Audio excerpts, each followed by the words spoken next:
Hello दोस्तों, नमस्कार। मैं डॉक्टर मनीष सर आपका स्वागत करता हूं अपने चैनल में। आइए दोस्तों, आज स्टार्ट करते हैं अभ्यास प्रश्न चैप्टर 5 का।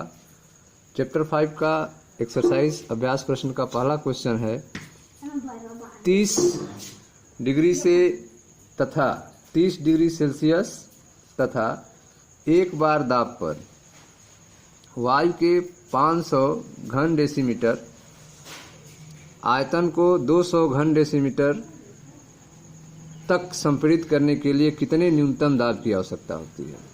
तो आप देख रहे हैं यहाँ पे जो टेम्परेचर दिया गया है वह है आपका 30 डिग्री सेंटीग्रेड। दाब जो दिया गया है वह है 1 बार। वायु का आयतन जो है 50 घन डेसीमीटर से दबा के संपीड़ित करके 200 घन डेसीमीटर कर दिया जा रहा है। टेम्परेचर में कोई चेंज नहीं हो रहा है, ठीक है। दाब पूछा जा रहा है, न्यूनतम दाब क्या होगा। पहला दाब दिया ही है 1 बार, दूसरा दाब का मान बताना है। एक पी दिया है, दूसरे पी का मान बताना है, और एक आयतन दिया है और दूसरा आयतन भी दिया है। तो यहाँ पे आप देख रहे हैं कि V1 का मान दिया हुआ है 500 घन डेसीमीटर, V2 का मान दिया हुआ है 200 घन डेसीमीटर, P1 का मान दिया हुआ है 1 बार, P2 का मान पूछ रहा है। टेम्परेचर नहीं चेंज हो रहा है, 30 डिग्री सेंटीग्रेड ही है, अतः यहाँ पर बायल का नियम लगेगा, ठीक है। तो P1 V1 बराबर P2 V2 से इस क्वेश्चन को सॉल्व करेंगे। तो देखें ध्यान से, क्वेश्चन नंबर 1 बायल के नियम के अनुसार स्थिर ताप है। यहाँ पर P1 V1 बराबर P2 V2। मान लीजिए आवश्यक दाब P2 है, तो P1 का मान 1 था, V1 का मान 500 बराबर P2 आपको ज्ञात करना है, अब V2 का मान 200। तो P2 बराबर क्या हो जाएगा, तो ये हो जाएगा आपका 1 गुणे 500 बटे 200, ठीक है। 0 से 0 कैंसिल हो जाएगा, इस 0 से यह 0 कैंसिल हो गए। अब यह 5 में 2 का भाग दे देंगे तो यह आ जाएगा 2.5 बार। यह आपका आंसर हो गया, ठीक है। तो आवश्यक दाब कितना होगा, 2.5 बार होगा। दूसरा क्वेश्चन 35 डिग्री सेंटीग्रेड ताप तथा 1.2 बार दाब पर 120 ml धारिता वाले पात्र में गैस की निश्चित मात्रा भरी है। यदि 35 डिग्री सेंटीग्रेड पर टेम्परेचर नहीं चेंज हो रहा है, शुरू में भी आप देख रहे हैं कि 35 डिग्री सेंटीग्रेड है और बाद में भी टेम्परेचर 35 डिग्री सेंटीग्रेड ही है, पर गैस को 180 ml धारिता वाले फ्लास्क में ट्रांसफ़र किया गया, स्थानांतरित किया गया। पहले था 120 ml धारिता थी, पहला आयतन जो है 120 ml है V1, अब V2 क्या है 180 ml धारिता वाला है, यह V2 का मान है। पहला दाब कितना है 1.2 बार है, ठीक है। तो गैस का दाब ज्ञात कीजिए, P2 ज्ञात करना है। तो टेम्परेचर नहीं चेंज हो रहा है, इसलिए इस पर फिर से बायल का नियम लगेगा और फिर वही फार्मूला लगेगा P1 V1 बराबर P2 V2, ठीक है। तो चूंकि ताप स्थिर रहता है, अतः बायल के नियमानुसार P1 V1 बराबर P2 V2। P1 का मान 1.2 दिया हुआ है, V1 का मान 120, P2 का मान ज्ञात करना है और V2 का मान दिया हुआ है 180। तो P2 बराबर क्या हो जाएगा, तो 1.2 गुणे 120 बटा 180, ठीक है। 0 से 0 कैंसिल हो जाएगा। उसके बाद जो है आप इसको सॉल्व करेंगे तो अब आ जाएगा 0.8 बार, ठीक है। तो दाब का मान निकल जाएगा 0.8 बार। आगे देखते हैं क्वेश्चन नंबर 3। क्वेश्चन नंबर 3 कह रहा है अवस्था समीकरण का उपयोग करते हुए, यहाँ पे अवस्था समीकरण का उपयोग करना है आपको। अवस्था समीकरण का उपयोग करते हुए स्पष्ट कीजिए कि दिए गए ताप पर गैस का घनत्व गैस के दाब के समानुपाती होता है, ठीक है। तो गैस का घनत्व जो है वह गैस के दाब के समानुपाती होता है, यह आपको बताना है। गैस के घनत्व को D से रिप्रेजेंट करेंगे और दाब को P से, अर्थात D समानुपाती P, ये आपको बताना है अवस्था समीकरण के उपयोग से। तो आइए देखते हैं क्वेश्चन नंबर 3। आदर्श गैस समीकरण, आदर्श गैस समीकरण के अनुसार यम बराबर क्या होगा, dRT/P होगा। आदर्श गैस समीकरण के अनुसार यम बराबर होगा, अणुभार यम बराबर होगा dRT/P, जहाँ d क्या है, घनत्व है, गैस का घनत्व है, r नियतांक है, गैस नियतांक, T परम ताप है और P दाब है। तो आदर्श गैस समीकरण के अनुसार या अवस्था समीकरण के अनुसार यम बराबर dRT/P। तो d बराबर क्या हो जाएगा, तो d बराबर तिर्यक गुणा mp/RT, d बराबर हो जाएगा m/RT इंटू P। यह हो गया। अब एक निश्चित गैस के लिए एक स्थिर ताप पर m/RT स्थिर होता है। m/RT का मान क्या होगा, स्थिर होता है एक निश्चित गैस के लिए निश्चित ताप पर। ठीक है, गैस का अणुभार, गैस नियतांक और ताप, ये तीनों स्थिर हो जाते हैं एक निश्चित गैस के लिए एक स्थिर ताप पर। तो बच गया D और P। उस अवस्था में D समानुपाती P हो जाएगा, अर्थात एक स्थिर ताप पर गैस का घनत्व D इसके दाब के समानुपाती होता है। उस कंडीशन में गैस का घनत्व D जो होगा वह उसके दाब के समानुपाती हो जाता है। ठीक है, तो इस तरह से आप इसको प्रूव कर सकते हैं। अगला है आपका क्वेश्चन नंबर 4। क्वेश्चन नंबर 4 कह रहा है 0 डिग्री सेल्सियस पर तथा 2 बार दाब पर किसी गैस के ऑक्साइड का घनत्व 5 बार दाब पर डाई नाइट्रोजन के घनत्व के समान है, तो ऑक्साइड का अणुभार क्या है।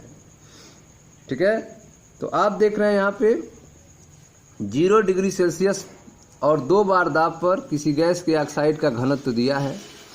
घनत्व जो होगा, फिर पूछ रहा है कि 5 बार दाब पर डाई नाइट्रोजन के घनत्व के समान है। तो पहले जो है गैस के ऑक्साइड का घनत्व आपको लिखना होगा, उसका सूत्र, फिर 5 बार दाब पर डाई नाइट्रोजन के घनत्व का सूत्र लिखना होगा और दोनों को समान कर देना होगा, दोनों को बराबर कर देना होगा और उसके बाद आपका ऑक्साइड के अणुभार निकल जाएगा। ठीक है, तो आइए देखते हैं कैसे करेंगे। Question number 4। नाइट्रोजन के लिए जो घनत्व होगा D, तो D बराबर mp/RT। D बराबर घनत्व का सूत्र, D बराबर क्या होगा, mp/RT होगा। तो नाइट्रोजन के लिए नाइट्रोजन का अणुभार 28 हो गया। नाइट्रोजन के लिए दिया गया दाब 5 था। क्वेश्चन में आप देख सकते हैं नाइट्रोजन के लिए जो दाब दिया है वो कितना है, 5 बार है। ठीक है, यह दाब हो गया। और टेम्परेचर कितना दिया है, 0 डिग्री सेल्सियस। 0 डिग्री सेल्सियस को केल्विन में 273 केल्विन होगा। ठीक है, यह स्मॉल टी का मान है, कैपिटल टी के मान में आपको रखना है सूत्र में।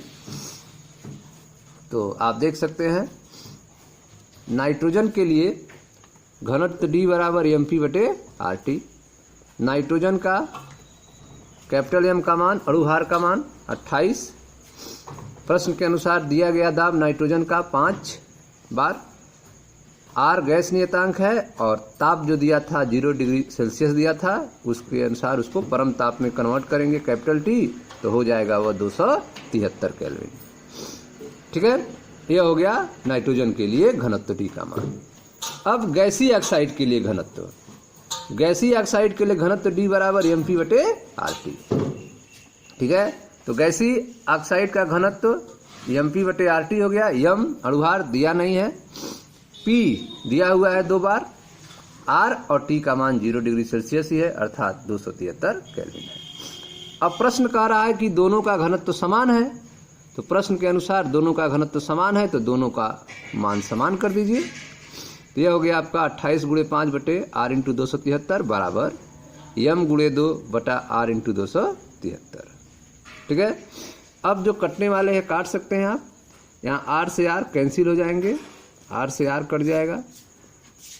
ठीक है, यम बराबर क्या होगा, तो यम बराबर यहाँ 273 इधर भी है, 273 इधर भी है, अभी कैंसिल हो जाएगा। ठीक है, तो यम बराबर हो जाएगा आपका 28 गुणे 5/2। ठीक है, अब इसको सॉल्व करेंगे आप तो आ जाएगा 70 ग्राम पर मोल। तो इस तरह से जो अणुभार निकलेगा गैसीय ऑक्साइड का वो होगा 70 ग्राम प्रति मोल। ये आपका आंसर हो गया। ठीक है, अगला देखते हैं क्वेश्चन नंबर 5। क्वेश्चन नंबर 5 कह रहा है 27 डिग्री सेंटीग्रेड पर 1 ग्राम आदर्श गैस का दाब 2 बार है। 27 डिग्री सेंटीग्रेड पर 1 ग्राम आदर्श गैस का दाब, यहाँ द्रव्यमान दिया हुआ है, स्मॉल एम का मान दिया है, आदर्श गैस का कितना स्मॉल एम है, 1 ग्राम है। 27 डिग्री सेंटीग्रेड पर 1 ग्राम आदर्श गैस का दाब है 2 बार। जब समान ताप एवं दाब पर इसमें 2 ग्राम आदर्श गैस मिलाई जाती है। ठीक है, ताप दाब नहीं बदल रहा है, समान ताप दाब है, और इसमें जो है 2 ग्राम आदर्श गैस मिलाई जा रही है, तो दाब जो है 3 बार हो जाता है। दाब अब बढ़कर कितना हो जा रहा है, 3 बार हो जा रहा है। कब हो जा रहा है, जब 2 ग्राम आदर्श गैस मिला दे रहे हैं तब ऐसा हो रहा है। इन गैसों के अणुभार में संबंध स्थापित कीजिए। आपको इन दोनों गैसों के अणुभार में आपको संबंध निकालना है। ठीक है, तो पहले गैस को हम A मान लेते हैं और दूसरे वाले गैस को हम B मान लेते हैं। पहले गैस को हम A मान लिए और दूसरे गैस को B मान लिए। ठीक है, चलिए देखते हैं इस क्वेश्चन को। माना आदर्श गैस A का आणविक द्रव्यमान Ma है तथा B का आणविक द्रव्यमान Mb है। ठीक है, माना आदर्श गैस A का आणविक द्रव्यमान आप मान लिए Ma तथा B का आणविक द्रव्यमान Mb है। जब केवल आदर्श गैस A उपस्थित है, पहले कंडीशन में जब केवल आदर्श गैस A उपस्थित है, उसमें आदर्श गैस समीकरण P बराबर nRT लगाते हैं। जब केवल आदर्श गैस A उपस्थित है, उस स्थिति में आदर्श गैस समीकरण P बराबर nRT। ठीक है, यहाँ n जो है मोलों की संख्या है, n बराबर होता है स्मॉल m बटे कैपिटल M। ठीक है, weight by molecular weight, n बराबर स्मॉल m बटे कैपिटल M। यहाँ पे वेट कितना दिया है, 1 ग्राम दिया था, आदर्श गैस का 1 ग्राम है, तो स्मॉल m की जगह 1 लिख दीजिए। अब मॉलिक्यूलर वेट की मास की जगह कैपिटल M, तो n की जगह क्या लिखेंगे, अब 1 बटा कैपिटल M लिखेंगे, तो रख दीजिए आप मान। अब तो P जो दिया है 2 बार दिया हुआ है, 2 ये हो गया, प्रश्न के अनुसार 2 हो गया, ये क्वेश्चन में दिया हुआ है। V बराबर n का मान 1 बटे Ma। ठीक है, 1 बटा M हुआ, 1 ग्राम द्रव्यमान जो दिया था, और M किसके लिए, A के लिए आप लगा रहे हैं, 1 बटा Ma इंटू RT, समीकरण नंबर 1। ठीक है, दोनों गैस को मिलाने पर मोलों की कुल संख्या कितनी हो जाएगी। दोनों गैस को मिला देंगे, उस कंडीशन में मोलों की संख्या कितनी हो जाएगी। तो पहली बार मोलों की संख्या n बराबर आया है 1 बटे M, और दूसरे कंडीशन में 2 ग्राम हो जा रहा है तो 2 बटे M हो जाएगा। तो पहले के लिए Ma, दूसरे के लिए Mb लिख रहे हैं। तो दोनों गैस को मिलाने पर मोलों की कुल संख्या हो जाएगी 1 बटा Ma प्लस 2 बटा Mb। 1 ग्राम बटा Ma, इसके लिए 2 ग्राम था तो 2 बटे Mb। आदर्श गैस समीकरण के अनुसार P बराबर nRT मान रखते हैं। आदर्श गैस समीकरण के अनुसार P बराबर nRT, P का मान जो है अब कितना हो गया था, 3 बार। V n कुल मोलों की संख्या n कितना है, 1 बटा Ma प्लस 2 बटा Mb इंटू RT, समीकरण नंबर 2। ठीक है, तो यह आपका समीकरण नंबर 1 और समीकरण नंबर 2 हो गया। ठीक है, यह आपका समीकरण नंबर 1 है, 2 इंटू V बराबर 1 बटा Ma इंटू RT, समीकरण नंबर 1, और यह है आपका 3 इंटू वी बराबर 1/m plus 2/mv into RT समीकरण नंबर 2। समीकरण 2 को समीकरण 1 द्वारा भाग देने पर, अब समीकरण 2 में समीकरण 1 से भाग दीजिए तो v से v कैंसिल हो जाएगा और 3/2 इधर हो जाएगा। ठीक है, तो जब भाग देंगे तो यह हो जाएगा आपका 3/2, v से v कैंसिल हो गया और इधर आपका हो गया, ठीक है, mv प्लस 2ma बटा ma mv बटा 8/ma। ठीक है, अब इसको आप सॉल्व करोगे तो यह हो जाएगा आपका mv प्लस 2ma बटा mv। ठीक है, यह हो जाएगा। इसको आप इस रूप में लिख सकते हैं 1 प्लस 2ma बटा mv, 1 प्लस 2ma बटा mv, इसको इस रूप में लिख सकते हैं क्योंकि इसको जब आप लिखेंगे तो ऐसे mv प्लस 2ma बटे mv वही हो जाएगा। तो आ गया 3/2 बराबर 1 प्लस 2ma बटे mv। अब इस 1 को इस पक्ष में ले जाएं अर्थात 3/2 माइनस 1 तो हो जाएगा 1/2। तो 2ma बटा mv बराबर 1/2 हो गया। तो ma बटे mv बराबर क्या हो गया 1/2 और यह 2 इधर आ जाएगा तो इंटू 1/2 तो यह हो जाएगा 1/4। तो ma बटे mv कितना आ गया 1/4 आ गया। तो mv बराबर क्या हो जाएगा तो 4ma, mv बराबर 4ma। यह आप देख रहे हैं अणुभारों में संबंध निकल गया। जो दूसरा आदर्श गैस है दूसरे कंडीशन में mv, उसका अणुभार जो है वो पहले अणुभार का 4 गुना है, mv बराबर 4ma। ठीक है, तो यह आपका आंसर हो गया mv बराबर 4ma। अर्थात आदर्श गैस का जो अणुभार होगा वो पहले आदर्श गैस के 4 गुना होगा। Question number 6। क्वेश्चन नंबर 6 है आपका, नाली साफ करने वाले ड्रेनेक्स में सूक्ष्म मात्रा में एल्युमिनियम होता है। नाली साफ करने वाले ड्रेनेक्स में सूक्ष्म मात्रा में एल्युमिनियम होता है। यह कास्टिक सोडा से क्रिया पर डाई हाइड्रोजन गैस देता है। तो आप देख रहे हैं कि नाली साफ करने वाले ड्रेनेक्स में सूक्ष्म मात्रा में एल्युमिनियम होता है और यह जो है कास्टिक सोडा से क्रिया करके डाई हाइड्रोजन देता है। कास्टिक सोडा मतलब NaOH सोडियम हाइड्रोक्साइड। एल्युमिनियम जो है सोडियम हाइड्रोक्साइड से क्रिया करके डाई हाइड्रोजन गैस देता है, H2 गैस देता है। यदि एक बार तथा 20 डिग्री सेल्सियस ताप पर, यदि एक बार तथा 20 डिग्री सेल्सियस ताप पर 0.15 ग्राम एल्युमिनियम अभिक्रिया करेगा तो निर्गमित डाई हाइड्रोजन का आयतन क्या होगा।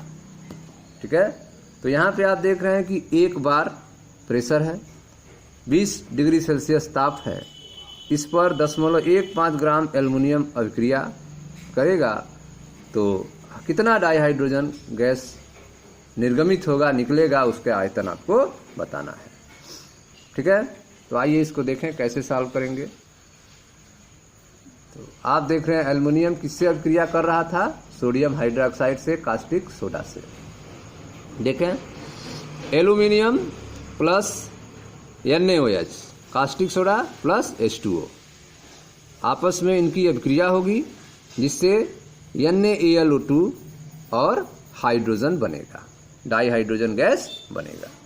ठीक है, यह आपका समीकरण है 2Al plus 2NaOH plus 2H2O बनेगा आपका 2NaAlO2 प्लस 3H2। अब एल्युमिनियम कितना यूज हो रहा है तो 2 और एल्युमिनियम का अणुभार, ठीक है, इसका कैपिटल M का मान, मॉलिक्यूलर वेट 26.98, 26.98। यह हो गया आपका, मल्टीप्लाई 2 से करेंगे तो 53.96 ग्राम। ठीक है, कितना हो गया 53.96 ग्राम। यह हो गया किसके अनुसार, समीकरण के अनुसार। अब यहाँ पे आयतन के अनुसार हाइड्रोजन का 22.4 लीटर, एनटीपी पर 22.4 लीटर होता है एक आयतन का। तो 3 यहाँ पे बन रहे हैं, तो 3 गुणे 22.4, तो यह हो जाएगा आपका 67.2 लीटर एसटीपी पर। ठीक है, 67.2 litre at STP, standard temperature और प्रेशर पे हो जाएगा। अगर एक हाइड्रोजन होता तो 22.4 लीटर होता एसटीपी पर, लेकिन यहाँ पे 3 हाइड्रोजन निकल रहे हैं, अतः 3 का मल्टीप्लाई करेंगे तो 67.2 लीटर एट एसटीपी हो जाएगा। तो आप देख रहे हैं कि स्पष्ट है कि 53.96 ग्राम एल्युमिनियम सोडियम हाइड्रोक्साइड से क्रिया करके एसटीपी पर 67.2 लीटर H2 बनाता है। समीकरण के अनुसार 53.96 ग्राम एल्युमिनियम जो है NaOH से क्रिया करके एसटीपी पर 67.2 लीटर H2 बनाता है। अब प्रश्न के अनुसार, इसलिए एसटीपी पर 0.15 ग्राम एल्युमिनियम, प्रश्न में 0.15 ग्राम एल्युमिनियम का पूछा है, तो एसटीपी पर 0.15 ग्राम एल्युमिनियम द्वारा उत्पन्न हाइड्रोजन का आयतन जो होगा वो होगा 67.2 बटे 53.96 गुणे 0.15। ठीक है, सॉल्व करने पे आ जाएगा 0.1868 लीटर, 0.1868 लीटर। यह उत्पन्न हाइड्रोजन का आयतन है जब एसटीपी पर एल्युमिनियम है 0.15 ग्राम। आयतन भी पूछा गया है। ठीक है, अब देखें आगे, प्रश्न में दिया है 20 डिग्री सेल्सियस पर, 20 डिग्री सेल्सियस पर 0.15 ग्राम एल्युमिनियम क्रिया करेगा तो निर्गमित डाई हाइड्रोजन का आयतन कितना होगा। ठीक है, तो डाई हाइड्रोजन का आयतन कितना हो गया, तो माना 20 डिग्री सेल्सियस पर, 20 डिग्री मतलब 273 प्लस 20 अर्थात 293 केल्विन पर, और एक बार मतलब 0.987 एटमॉस्फेयर पर इस हाइड्रोजन का आयतन V2 है। ठीक है, मान लीजिए प्रश्न के अनुसार 20 डिग्री सेल्सियस अर्थात 293 केल्विन और एक बार अर्थात 0.987 वायुमंडल पर हाइड्रोजन गैस का आयतन V2 है। तो गैस समीकरण के अनुसार, गैस समीकरण अनुसार P1 V1 बटे T1 बराबर P2 V2 बटे T2। P1 का मान 1 है, एक बार दाब है। V1 का मान, पहला आयतन जो है V1 का मान 0.1868 जो यह निकला है आपका 0.1868, बट टेम्परेचर 273 केल्विन बराबर दूसरा दाब 0.987 आयतन V2 और बटे ताप 293 केल्विन 20 डिग्री सेल्सियस पे, अर्थात ताप क्या हो गया 293 केल्विन हो गया। इस स्थिति में आयतन V2 बराबर क्या होगा, तो आयतन V2 बराबर त्रिया गुणा करेंगे और बटे सॉल्व करेंगे तो आ जाएगा 0.2031 लीटर, 0.2031 लीटर। तो यह हो गया आपका, ml में चेंज करना चाहते हैं। ठीक है, तो जो है इसमें मल्टीप्लाई कर देंगे 1000 का, तो यह हो जाएगा आपका 203.1 मिलीलीटर। तो डाई हाइड्रोजन का आयतन जो होगा वह होगा आपका 203.1 मिलीलीटर या 0.2031 लीटर। ठीक है, तो यह आपका क्वेश्चन नंबर 6 था, जिसको आपने गैस समीकरण के अनुसार इसको सॉल्व किया। आपने सबसे पहले आपने प्रश्न के अनुसार जो सूचनाएं दी गई थी उसके अनुसार समीकरण आपने लिखा। एल्युमिनियम जो है सोडियम हाइड्रोक्साइड से क्रिया करके डाई हाइड्रोजन गैस मुक्त करता है। ठीक है, बैलेंस समीकरण आपने लिखा। समीकरण के अनुसार आपने इसको सॉल्व किया। एल्युमिनियम का जो आपका मॉलिक्यूलर वेट है 26.98, 2 है, 2 से मल्टीप्लाई कर दिए 53.96 ग्राम हो गया। हाइड्रोजन का आयतन 22.4 लीटर होता है एक हाइड्रोजन का, 3 हाइड्रोजन मुक्त हो रहे हैं, 3 का मल्टीप्लाई किए 67.2 लीटर हो गया स्टैंडर्ड टेम्परेचर प्रेशर पे। ठीक है, इस तरह से आपने देखा कि 53.96 ग्राम एल्युमिनियम जब NaOH से क्रिया कर रहा है तो STP पर 67.2 लीटर डाई हाइड्रोजन मुक्त हो रहा है। तो STP पर 0.15 ग्राम एल्युमिनियम द्वारा हाइड्रोजन का आयतन कितना होगा, तो यह आपने निकाला 67.2/53.6 × 0.15 अर्थात 0.1868 लीटर हुआ। अब 20 डिग्री सेल्सियस पे आपको निकालना है, तो 20 डिग्री सेल्सियस अर्थात 293 केल्विन पर, और 1 बार दिया है, 1 बार का दाब के रूप में होता है आपका 0.987 एटमॉस्फेयर। यह वैल्यू रखना है आपको दाब की जगह पे। हाइड्रोजन का आयतन V2 है मान लीजिए, तो गैस समीकरण के अनुसार P1 V1/T1 बराबर P2 V2/T2 मान आप रखेंगे, तो P1 का मान 1 वायुमंडल, V1 का मान दाब जो है आपका 0.1868, आयतन जो है V1 का मान बटे 273 बराबर P2 का मान, यह जो है आपका 1 बार अर्थात वायुमंडल में दाब 0.987, आयतन V2 ज्ञात करना है, अब बटे 20 डिग्री सेल्सियस अर्थात 293 केल्विन पर। V2 का सॉल्व किए, यह आपका आंसर आया। ठीक है स्टूडेंट्स, तो यह था आपका क्वेश्चन नंबर 6। अब देखते हैं क्वेश्चन नंबर 7। क्वेश्चन नंबर 7 है आपका, यदि 27 डिग्री सेल्सियस पर 9 घन डेसीमीटर धारिता वाले फ्लास्क में 3.2 ग्राम मीथेन तथा 4.4 ग्राम कार्बन डाइऑक्साइड का मिश्रण हो तो इसका दाब क्या होगा। ठीक है, तो आपको दाब की गणना करना है। इसमें दिया गया है 27 डिग्री सेल्सियस टेम्परेचर है, और उस समय आयतन जो दिया गया है वह है 9 घन डेसीमीटर। धारिता वाला फ्लास्क है, 3.2 ग्राम मीथेन और 4.4 ग्राम कार्बन डाइऑक्साइड का मिश्रण है, तो इसका दाब क्या होगा। ठीक है, तो सबसे पहले आपको गैसीय मिश्रण में उपस्थित कुल मोलों की संख्या निकालनी है कि कुल मोल कितने हैं। ठीक है, उसके बाद आप जो है गैस समीकरण लगाएंगे P बराबर NRT, और उससे आप जो है दाब का मान निकाल लेंगे।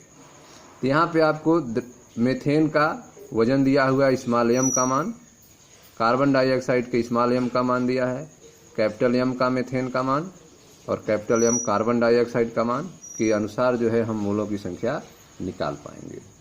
ठीक है, तो कैसे सॉल्व करेंगे, तो देखिए ध्यान से। गैसीय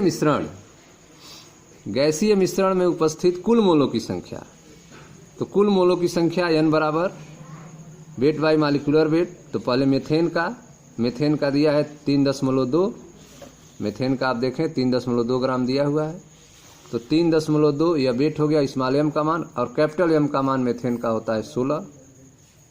ठीक है, और भार जो होता है मीथेन का कितना हो जाएगा, 16 हो जाएगा। अब प्लस कार्बन डाइऑक्साइड का जो वजन दिया है वो 4.4 ग्राम दिया हुआ है, तो यह हो गया 4.4, अब बटे कैपिटल M का मान कार्बन डाइऑक्साइड के लिए मॉलिक्यूलर वेट हो जाएगा 44।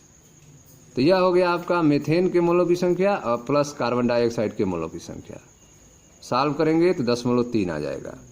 तो गैसीय मिश्रण में उपस्थित कुल मोलों की संख्या कितनी हो गई, 10.3 हो गई। चूंकि मीथेन का आणविक द्रव्यमान 16 है, कार्बन डाइऑक्साइड का आणविक द्रव्यमान 44 है। ठीक है, मीथेन का आणविक द्रव्यमान 16, कार्बन डाइऑक्साइड का आणविक द्रव्यमान 44 है। और गैस समीकरण के अनुसार P बराबर NRT, गैस समीकरण के अनुसार P बराबर NRT। भी का मान प्रश्न में 9 दिया हुआ है, आयतन आप देख सकते हैं प्रश्न में 9 घन डेसीमीटर धारिता वाले। ठीक है, तो भी का मान हो गया आपका 9। n का मान आप निकाल चुके हैं, मोलों की संख्या 10.3।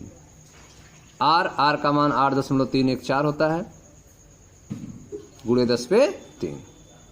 ये r की वैल्यू हो गई 8.314 गुणे 10⁵। गैस नियतांक का मान रख दिए। और T का मान प्रश्न में 27 डिग्री सेल्सियस दिया हुआ है। 27 डिग्री सेल्सियस को आप चेंज करेंगे किसमें, केल्विन में, तो हो जाएगा आपका 300 केल्विन। 27 + 273 अर्थात 300 केल्विन। तो यह वैल्यू आप लिख दिए P, V, N, R T. R का मान आपने रखा है 8.314 गुणे 10⁻³ पास्कल घन डेसीमीटर पर केल्विन पर मोल। तो P बराबर क्या होगा, तो 0.3 इंटू 8.314 गुणे 10⁻³ गुणे 300/9। इसको आप सॉल्व करेंगे तो आ जाएगा 8.314 गुणे 10⁻⁴ पास्कल। तो दाब का जो मान निकलेगा वह होगा 8.314 गुणे 10⁻⁴ पास्कल। यह आपका आंसर होगा। ठीक है, तो आपने देखा कि इस क्वेश्चन को सॉल्व करने के लिए पहले आपने गैसीय मिश्रण में उपस्थित कुल मोलों की संख्या निकाला है, अर्थात कार्बन डाइऑक्साइड के मोलों की संख्या और मीथेन के मोलों की संख्या आपने निकाला और कुल मोलों की संख्या n का मान 10.3 आया। मीथेन का आणविक द्रव्यमान 16, कार्बन डाइऑक्साइड का आणविक द्रव्यमान 44 था। उसके बाद आपने आदर्श गैस समीकरण P बराबर nRT लगाया और आपने दाब का मान निकाल लिया 8.314 गुणे 10⁻⁴ पास्कल। ठीक है स्टूडेंट्स, तो यह था आपका क्वेश्चन नंबर 7। इसके बाद है आपका क्वेश्चन नंबर 8। तो क्वेश्चन नंबर 8 से नेक्स्ट वीडियो में हम सॉल्व करेंगे। समय अभाव के कारण वीडियो आगे जारी नहीं रख पा रहे हैं। मिलते हैं नेक्स्ट वीडियो में। मैं डॉक्टर मनीष गुप्ता अपने चैनल में आपका स्वागत करता हूं। दोस्तों वीडियो को लाइक करें, शेयर करें, चैनल को सब्सक्राइब करें। धन्यवाद दोस्तों।